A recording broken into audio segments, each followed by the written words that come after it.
नमस्कार,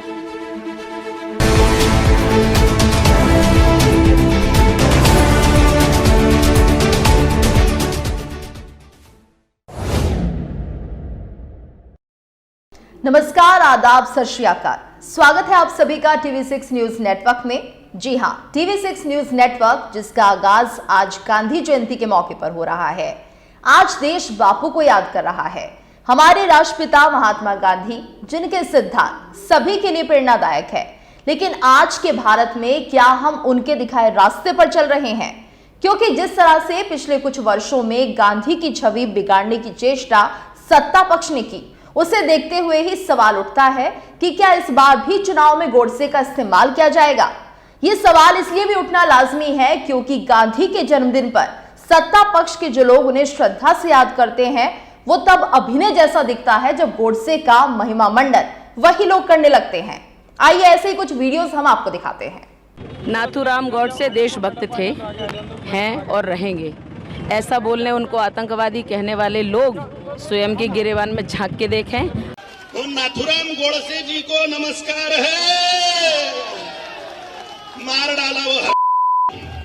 और इसीलिए महात्मा गांधी ने दूरंदेशी के साथ बहुत चतुर बनिया था वो।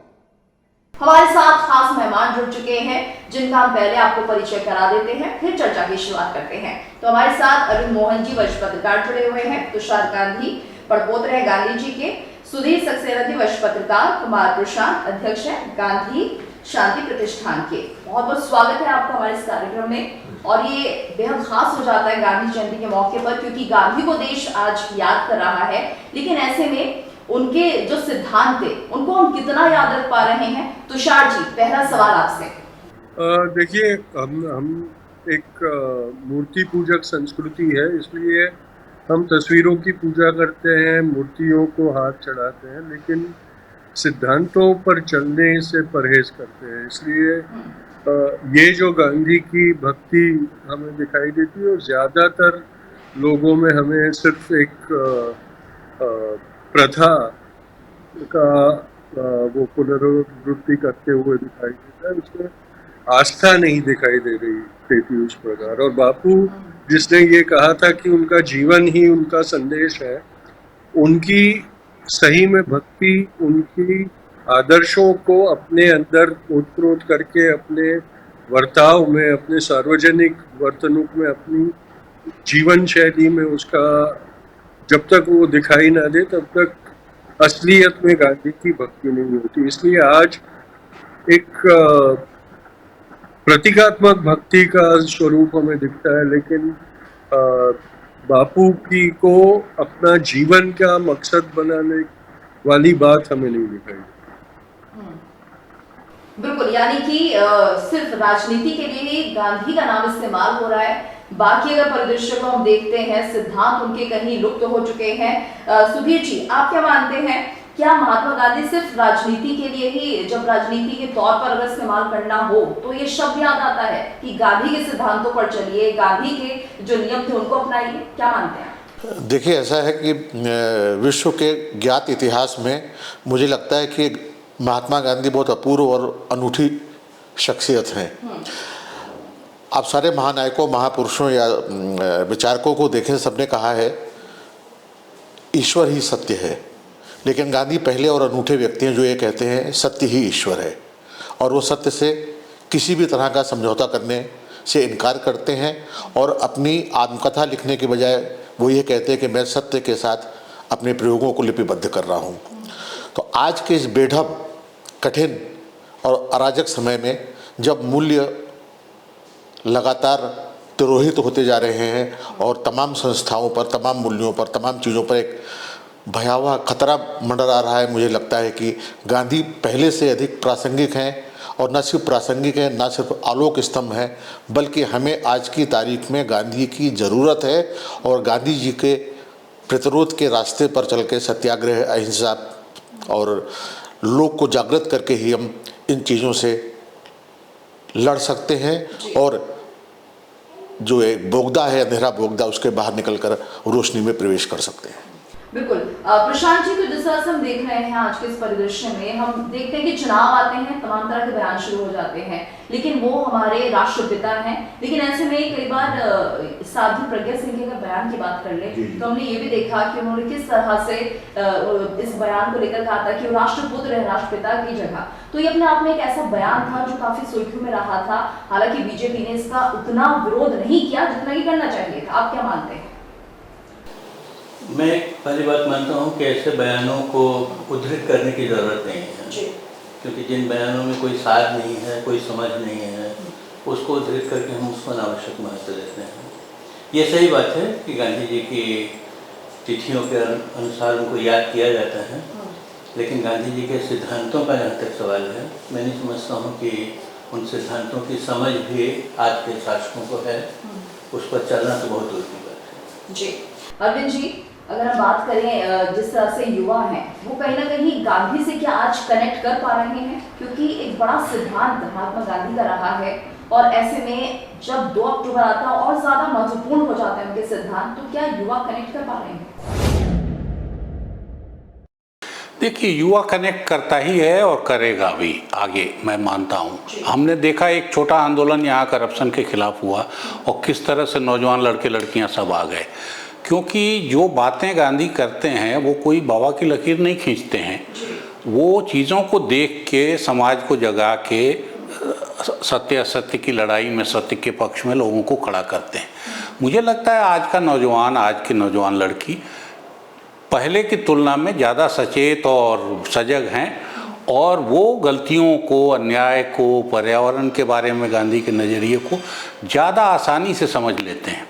अब ये ज़रूर है कि गांधी का आंदोलन ख़त्म हुआ है, गांधी का अपना आंदोलन ख़त्म हुआ, गांधीवादियों का आंदोलन ख़त्म हुआ, लेकिन दुनिया में ऐसे आंदोलन बहुत तेज़ी से मजबूत हुए हैं जो गांधी पर लौटते हैं। ग्लोबलाइजेशन के खिलाफ जो वर्ल्ड सोशल फोरम बना या बाकी जो संस्थाएं बनी, वो गांधी के 2-3 बातों के इर्द गिर्द ही बनी कि दुनिया की डाइवर्सिटी का रिस्पेक्ट करेंगे, सस्टेनेबिलिटी को हम मानेंगे, हम डिसेंट्रलाइजेशन को मानेंगे।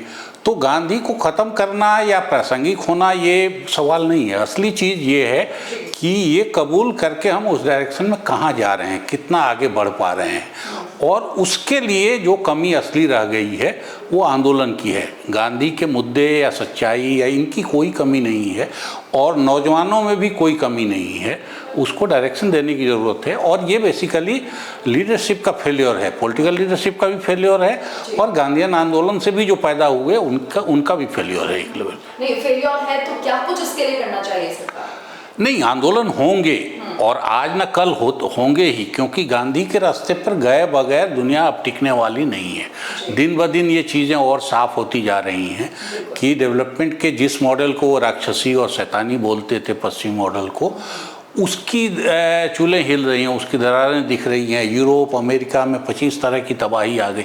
सारी दुनिया का शोषण करके भी ये 2 ठिकाने ऐसे हैं जो अपना पेट नहीं पाल रहे हैं। तो बाकी सारी दुनिया को अगर चलना है तो फिर इसके उलट रास्ते पर जाना होगा, और उलट रास्ता या उससे पुराना जो तरीका था जो गांधी चाहते थे कि वापस आए, उस पे जाना पड़ेगा। और ये सबको दिखाई देने लगा है, ये धर्म के मामले में भी, ये राजनीति के मामले में भी, ये उपभोग के मामले में भी, हर चीज़ में अब मौजूदा इसकी सीमाएं दिखाई देने लगी हैं। वो आंदोलन कैसे खड़े होते हैं उसके सूत्र भी गांधी में हैं, लेकिन अभी कोई बड़ा आंदोलन उस तरह, अभी भी आप देखिए कि फ़िलिस्तीन की लड़ाई लड़नी होती है, पॉलिटिकल लड़ाई सब जगह गांधी के फॉर्मूले पर लड़, चाहे हम नाटक करके भूख हड़ताल करें या जेन्युइन ढंग से मुद्दों को उठाएं, तो तरीके वही हैं। वो कब उस किस्म का लीडरशिप आता है ये इंतजार करना है, देखना है, और उन वैसी परिस्थितियां बने तो उसमें अपनी ताकत भर से जुटना चाहिए। बिल्कुल। तो ये जो दौर रहा, कहीं ना कहीं गांधी के चाहने वाले लोग जो अक्सर ही चाहते थे कि उनके बारे में कुछ बुरा ना सुनना पड़े, लेकिन अगर हम बात करते हैं गोडसे की, तो कुछ ऐसे राजनीतिक नेता भी रहे हैं जिन्होंने गोडसे को देशभक्त कहा है। तुषार जी, ये सवाल आपसे, कितने आहत उस वक्त आप हुए, क्योंकि गोडसे को सब जानते हैं, नाथूराम गोडसे, जिन्होंने गांधी जी का कत्ल किया, और ऐसे में जब उन्हें देशभक्त की उपाधि दी जाती है तो अपने आप में कई सवाल खड़े हो जाते हैं।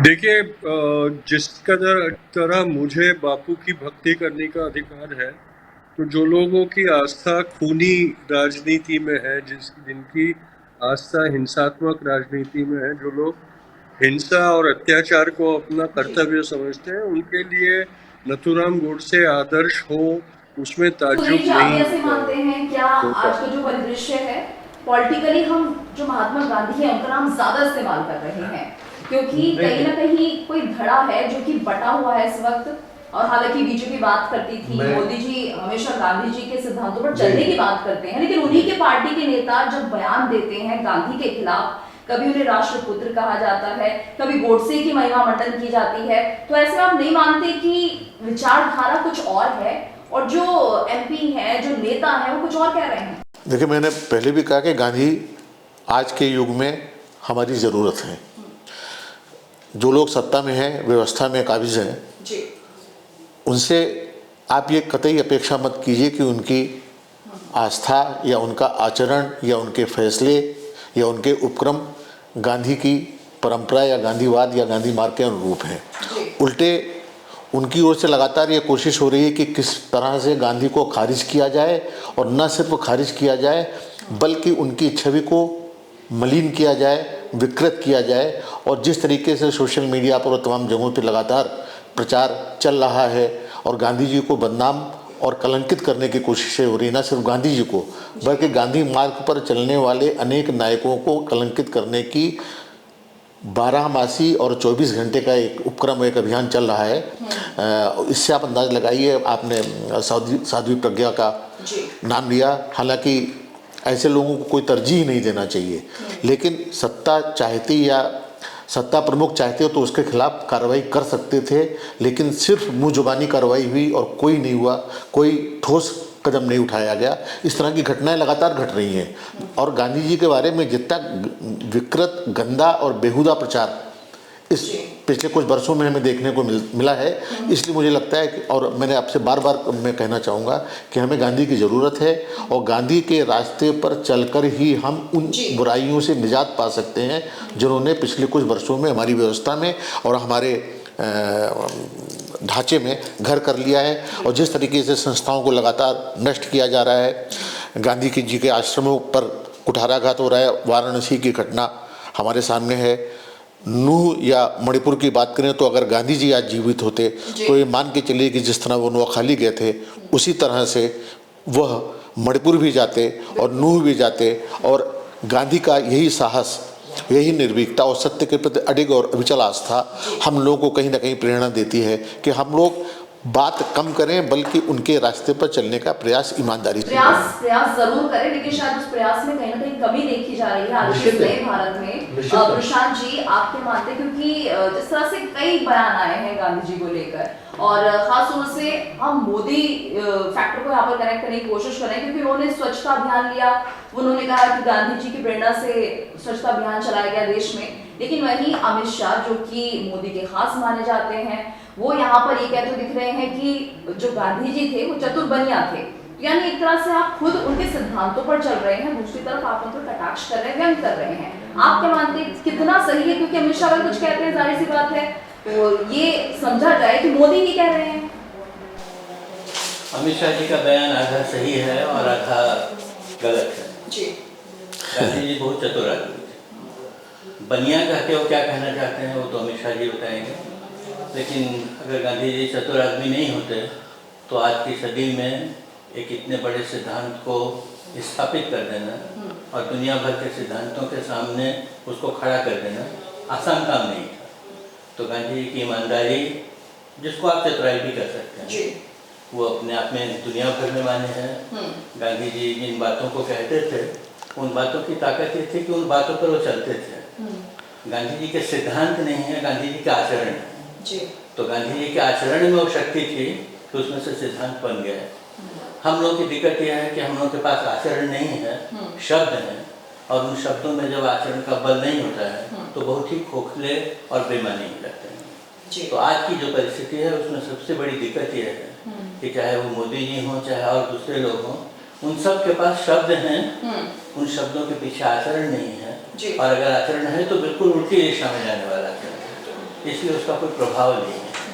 तो गांधी की जब बात हम लोग करते हैं तो हमेशा ऐसा लगता है जैसे उनके गांधी कोई और हैं और महात्मा गांधी कोई और हैं। जी। तो ये जो फर्क है, यानी महात्मा गांधी में भी बंटवारा है जी, धड़ों में बंटे हुए गांधी। अरविंद जी, ऐसा है क्या? देखिए, असल में क्या है कि गांधी के रहते गांधी पे कम हमले नहीं हुए हैं। आज ये कोई साध्वी या कोई और, भाई गोडसे ने गांधी को ख़त्म ही कर दिया ना, फिजिकली तो ख़त्म ही कर दिया, लेकिन ये भी सच्चाई है कि सबसे ज़्यादा इनको डर उसी गांधी से लगता है। डरे नहीं होते तो आज 75 उस आदमी के मरने के 75 साल बाद इस किस्म की उठपटांग बातें क्यों करते। जी। तो इसलिए गांधी पे अटैक कोई नई चीज़ नहीं है और गांधी को ख़त्म करने की कोशिश करना कोई नई बात नहीं है। ब्रिटिश एम्पायर से लेके और हमारे आज तक के इतिहासकार गांधी पे क्या कुछ लिखा गया है, कैसा कैसा लिखा गया है, ये लिस्ट तो बहुत लंबी है। तो इसलिए इन सब की चर्चा करने का कोई मतलब नहीं है। असली मतलब ये है कि अगर गांधी इन सब के बीच खड़े रहे और खड़े होते जा रहे हैं तो उनकी ताकत क्या है और वो ताकत आज के ज़माने में हम क्यों नहीं इस्तेमाल कर पा रहे हैं, या हम अपनी क्षमता से, जितनी भी हमारी क्षमता है, ईमानदारी से उस काम में क्यों नहीं लग पा रहे हैं। और ये असल में गांधी का संकट नहीं है, ये कहीं ना कहीं हमारा संकट है, क्योंकि चीज़ें आज ज़्यादा साफ ढंग से दिख रही हैं कि गांधी किन चीज़ों का विरोध कर रहे थे, किन बातों का विरोध कर रहे थे, किस सभ्यता का विरोध कर रहे थे और उसके अल्टरनेट की ज़रूरत आज कितनी है। आज कोई यूरोप जाए, अमेरिका जाए, हिंदुस्तान ही में जाए, हिंदुस्तान के ऐसे ठिकाने बन गए हैं, उनको देख के बहुत जल्दी समझ में आएगा कि ये चलने वाला नहीं है। कितने दिन तक आप आदिवासियों का पानी, मिट्टी, जंगल, ये सब लेके कोयला आप अपनी बिजली जलाएंगे और बनाएंगे और उनको उस तरह छोड़ेंगे। और ये सिर्फ एक देश के अब जंगल काटने का सिलसिला ख़त्म हो गया यूरोप अमेरिका में, वहाँ तो बचा के रखते हैं, बाकी सारे दुनिया के जंगल ख़त्म किए जा रहे हैं। सारा पत्थर, आप हमारे ही आप आदिवासी इलाकों को देखिए और पहाड़ी इलाकों को देखिए तो मिट्टी, पत्थर, पानी, जंगल, आदमी, हर चीज़ का शोषण हुआ जा रहा है। तो इतना देखने के बाद हम लोग क्यों नहीं जग रहे हैं? अब गांधी तो यही बताते हैं और समाज की इसी ताकत को एकजुट करते हैं। मैं थोड़ा सिविल सोसाइटी मूवमेंट पे कुछ काम कर रहा हूँ, तो गांधी के पहले सिविल सोसाइटी मूवमेंट कुछ नहीं है। ब्रह्म समाज, आज समाज जैसे पॉकेट्स हैं जो अंग्रेजी इसके नकल पे कुछ शुरू हुए हैं। इतना बड़ा आंदोलन गांधी ने खड़ा कर दिया, दुनिया की सबसे बड़ी ताकत को ख़त्म कर दिया उन्होंने, दुनिया से उपनिवेशवाद की विदाई करा दी आज से 100 साल पहले। और आज उससे कई गुना बदतर चीज़ें देख के हमारा न ज़मीर जगता है, न हमारी सक्रियता कहीं बनती है, न हम किसी काम के लिए बाहर निकलते हैं। ये असली चीज़ है, जबकि बेचैनी सब तरफ दिखाई दे रही है। जैसा मैंने कहा कि एक मूवमेंट इस देश में हुआ, नॉन इशू लग रहा था, उस समय कोई इशू नहीं लग रहा, इसके बावजूद कितने बच्चे कैरियर छोड़ के आ गए। आप उस समय की गिनती, मैं तो हजारों बच्चों की गिनती करा सकता हूँ जो लाखों रुपए की नौकरी छोड़ के आ गए। ये नालायक लीडर हैं कि उनको रोक नहीं पाए, वो सब वापस चले गए। जिनका वेस्टेड इंटरेस्ट था वो तो रुक गए, बाकी जो ईमानदारी से आए थे वो सब चले। तो वैसे आंदोलनों की कमी है, वैसे लोगों की कमी है जो लीड करें। उस कसौटी पर खुद को पहले खरा उतारना पड़ेगा। वो किसी और के लिए नहीं थी, गांधी ने सबसे पहले खुद को ही कसौटी पे कसा और तभी उनके पास के लोग कस्तूरबा से, काफ़ी प्रयोग हैं जो उनके बाद कस्तूरबा नहीं अपनाया, आश्रम के लोगों ने अपनाया और फिर उसके बाद वो धीरे धीरे फैला और सारी दुनिया में फैला। तुषार जी, अगला सवाल आपसे, गांधी पर जब बीजेपी वैचारिक हमले करती है उस वक्त कितनी पीड़ा होती है? चिढ़ तो आती है क्योंकि एक मेरे वो पूर्वज है, मेरे परिवार के हैं, तो चिढ़ आना स्वाभाविक है। लेकिन ये जानकारी भी है कि वो एक सार्वजनिक प्रतिभा है और उनके खिलाफ टिका होना स्वाभाविक स्वरूप में है। लेकिन कभी कभी तरस भी आता है क्योंकि उनको हर रोज़ नई नई तोहमतें लगाने की उनकी मजबूरी देखकर ये पता चलता है कि उनका डर गांधी की छवि से लग रहा है। आपने कहा कि प्रधानमंत्री तो बापू की भक्ति करते हुए दिखाई देते हैं, लेकिन उनकी पार्टी में उनकी निंदा और उनके प्रति गाली गलौज का सिलसिला चालू रहता है। मुझे नहीं लगता कि गांधी की भक्ति सिर्फ उसकी छवि या उसकी प्रतिमा के की पूजा करने से आती है। गांधी की अगर असली में भक्ति हो तो अत्याचार, अन्याय और असमता के खिलाफ खड़े होकर काम करते दिखना चाहिए। और आज हम देखते हैं कि भारत में दिन प्रतिदिन दलितों, माइनॉरिटीज और दुर्बलों के खिलाफ अन्याय और अत्याचार के सिलसिले नॉर्मलाइज होते जाते हैं और हर रोज नई घृणा प्राप्त काम होते हैं, लेकिन प्रधानमंत्री या उनके कोई भी मंत्री उसके खिलाफ आवाज तक उठाते दिखाई नहीं देते। मणिपुर 3 महीने से सुलग रहा है, लेकिन अभी तक वहां जाने की फुर्सत भी किसी को नहीं मिल रही है, ना ही उसको रोकने के लिए कोई काम करने की फितरत चल रही है। वही जो एक उदासीनता है वो हमें आम जनता में दिख रही है, क्योंकि इतने घिनौने अत्याचार होते हैं, दलितों को मारा जाता रहा है, माइनॉरिटीज को मारा जा रहा है, जिनके ऊपर सुरक्षा की जिम्मेदारी है वही भक्षक बनते जा रहे हैं और हमारा खून तक खौलता हुआ नहीं दिखाई दे रहा है। तो ये जो गांधी के विचारों में हमने गांधी से किनारा कर लिया है वो ज्यादा चिंताजनक होना चाहिए, उसके खिलाफ काम हमने करना चाहिए। ये हम लोग अपने आप को तसल्ली देते रहते हैं कि गांधी हमेशा अनिवार्य है और गांधी हमेशा प्रासंगिक रहेंगे, लेकिन जब तक हमारे सामान्य जीवन में गांधी के मूल्यों का वर्चस्व दिखेगा नहीं तब तक गांधी को मानना असंभव होता जाएगा। ये हम खुद नहीं समझ रहे हैं और इसीलिए हमें अपने आप को तसल्ली देते रहते हैं कि नहीं गांधी को तो अनिवार्य है, वो तो शाश्वत है, वो कभी खत्म नहीं हो सकते और सब चीज में गांधी के कारण ही है। नहीं, आज इस मुल्क की बात करिए तो इस मुल्क पर गोडसे का प्रभाव गांधी के प्रभाव से कई गुना ज्यादा प्रभावशाली होता हुआ हमें दिखाई दे रहा है। इस बात की हमें चिंता होनी जरूरी है। जी बिल्कुल बिल्कुल, और ये सोचने वाली बात भी है क्योंकि शायद ये राह गांधी जी ने नहीं दिखाई थी जिस राह पर आज चल रही है हमारी पॉलिटिकल पार्टीज और खासतौर से बीजेपी की अगर हम बात करें, क्योंकि उन्होंने उन्हें सैद्धांतिक तौर पर अपनाया था। जिस तरह से पीएम मोदी लगातार गांधी जी की बात करते थे, गांधी जी के सिद्धांत नियमों पर चलने की बात करते थे, लेकिन उनकी क्या पार्टी पर कंट्रोल नहीं है? उनके सांसद जिस तरह से बयान देते हैं वो अपने आप में सोचने वाली बात है।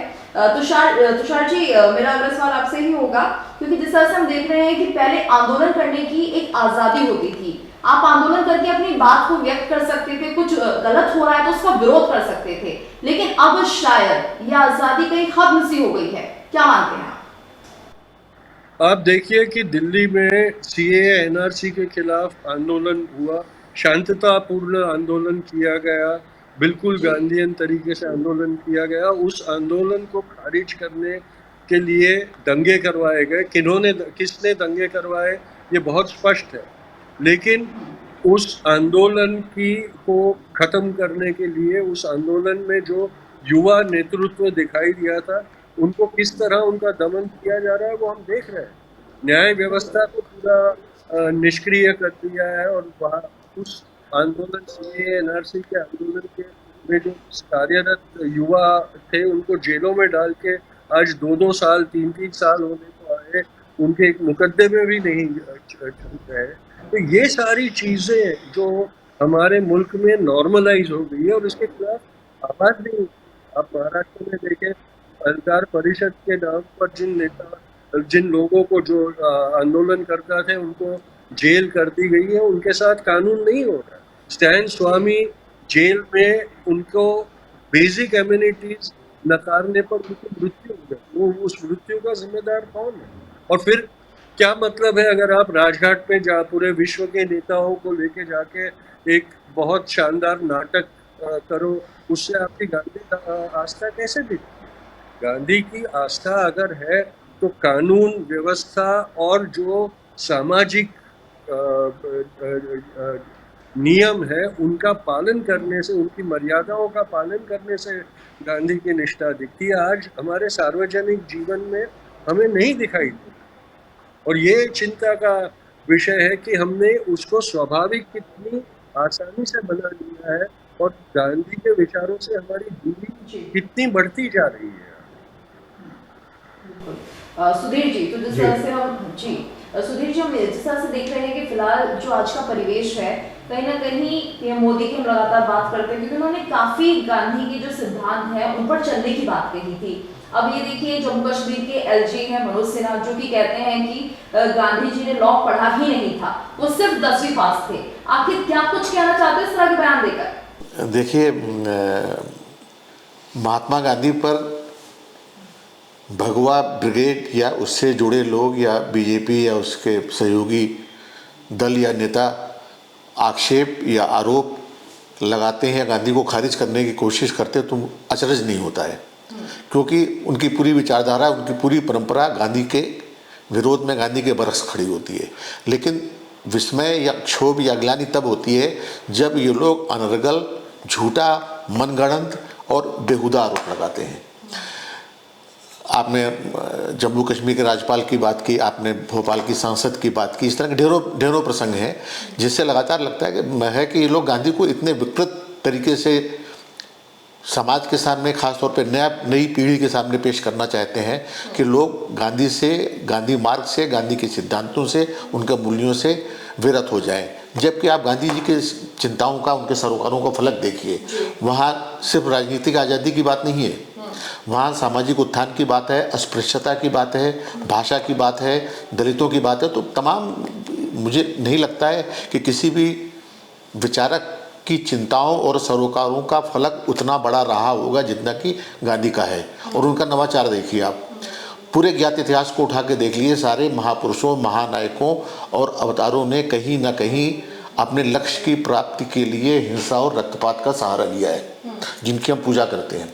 गांधी पहला और विलक्षण और अपूर्व व्यक्तित्व है, शख्सियत है, जो रक्तपात या हिंसा का सहारा लिए बिना उस लक्ष्य तक पहुंचता है जहां तक पहुंचना उसकी एक लंबी यात्रा का एक महत्वपूर्ण गंतव्य है। राजनीतिक आज़ादी उनकी यात्रा का एक पहलू है, एक पड़ाव है, वो अंतिम नहीं है। उसके बाद एक दूसरी यात्रा शुरू होती है। लेकिन हमारी आज तो जो हमने राजनीतिक आज़ादी प्राप्त की थी, जो बोलने की आज़ादी प्राप्त की थी, जो सोचने की आज़ादी प्राप्त की थी, वही खतरे में है। आज आप व्यवस्था के खिलाफ या सत्ता के खिलाफ कोई भी बयान दें तो आप पे कभी भी कहर टूट सकता है। आप लिखें तो, आप नाटक करें तो, आप बोलें तो सारी चीज़ें जिस तरीके से लगातार खतरा मंडरा रहा है। और मुझे नहीं लगता कि मोदी गांधी जी की बात करते हैं तो वो दिल से करते हैं या अंतःकरण से करते हैं या अपने विवेक से करते हैं। गांधी का नाम लेना उनकी नितांत विवशता या मजबूरी है। G20 का सम्मेलन होता है तो सारे नेताओं को ले जाकर राजघाट पे जाना मोदी के आंतरिक इच्छा या मोदी की प्रसन्नता का विषय नहीं है, वो उनकी एक व्यवस्था है जिसका वो पालन कर रहे हैं। अन्यथा जिस तरीके से उनसे जुड़े लोग, उनके अनुयायी, उनके अंधभक्त, उनके सहयोगी गांधी जी के बारे में बयान देते रहे हैं, मुझे लगता है कि उन सारे लोगों को मोदी की कहीं ना कहीं शह प्राप्त है और एक ऐसा वातावरण रच दिया गया है जिसमें वो निर्द्वंद होकर इस तरह की बातें कर रहे हैं, हुक्म कर रहे हैं। प्रशांत जी, आप क्या मानते हैं? शायद होगी निश्चित तौर पे, क्योंकि इतने बयान सामने नहीं आते और पार्टी की अपनी एक लाइन होती है कि क्या हमें बोलना है, क्या नहीं बोलना है। कार्रवाई उन लोगों पर नहीं हुई आज तक, लेकिन आप में जाहिर सी बात है कि कहीं कहीं से सपोर्ट है मोदी का। ऐसे में केंद्रीय मंत्री गिरिराज सिंह का एक बयान सामने आता है जिसमें वो कहते हैं गोडसे देशभक्त है। तो क्या ये मोदी नहीं सुन रहे हैं? उन्हें सुनाई नहीं दे रहा है कि गोडसे को देशभक्त कहा जा रहा है, कोई कार्रवाई नहीं की गई? क्या मायने निकाले जाए इस तरह के बयानों का मतलब क्या है? इतना तो निश्चित है कि मोदी जी बहरे नहीं है, उनको सुनाई तो देता है जी, लेकिन जो कुछ कहा जा रहा है उसका इशारा वहीं से आ रहा है। आपने कहा कि मोदी जी ने गांधी जी के बहुत सारे कार्यक्रमों को लागू करने की बात की। ऐसा एक भी उदाहरण नहीं है जब उन्होंने किसी कार्यक्रम को लागू करने की बात की। उनकी दिक्कत यह है कि वो गांधी को छोड़ते अगर हैं तो उनकी अपनी क्रेडिबिलिटी खत्म होती है। गांधी को पकड़ते अगर हैं तो उस दिशा को बदलना पड़ता है जिस दिशा में आज तक ये हिंदुत्व की विचारधारा बढ़ती है। इसलिए ये जो दिक्कत है, ये दिक्कत आज की नहीं है, जब गांधी थे तब की दिक्कत है। इसलिए तो गांधी को गोली मारी, क्योंकि जब ये समझ में आया कि जब तक ये आदमी है तब तक उस दिशा में जाना संभव नहीं है जिस दिशा में हिंदुत्व वाले लोग जाना चाहते हैं। ये आदमी रुकावट बनकर खड़ा है तो उसको रास्ते से हटाया। तो वो जो कर रहे हैं वो सोच समझ कर रहे हैं। ये दोनों चीज़ें साथ साथ ले चलना उनकी लाचारी है, मजबूरी है।